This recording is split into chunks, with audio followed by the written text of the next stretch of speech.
একটা ইউনিট পরিচালনা করবার জন্য তোমাকে সফরে যেতে হবে। ও যায়েদ বিন হারিসা, তুমি প্রস্তুতি গ্রহণ করো। ও যায়েদ রে, তুমি একা গেলে চলবে না, দূরের পথ একা যাওয়া যাবে না, একা যাওয়া সুন্নাতের খেলাফ হয়ে যাবে।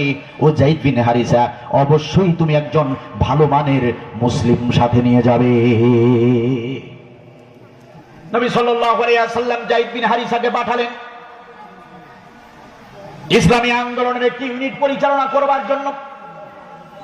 ও প্রিয় ভাইয়েরা আমার, কান খুলে শোনেন, ইসলামী আন্দোলনের নেতা কর্মী সমর্থক যারা এখানে আছেন, ইসলামী আন্দোলনের ইউনিটের দায়িত্ব পালন করতে গিয়ে, দাওয়াতি কাজের কোনো দায়িত্ব পালন করতে গিয়ে যদি কোনো জায়গায় সফরে যেতে হয়, অবশ্যই সঙ্গে সফর সঙ্গী রাখতে হবে। আল্লাহর রসুলের সুন্নাহ হলো একা একা দাওয়াতি কাজে কোথাও যাওয়া যাবে না। কি সুন্দর সুন্নাহ! আপনি দাওয়াতি কাজে যাবেন, একা যাবেন? কেন একা যাবেন? না, একা যাওয়াটা ঠিক নয়।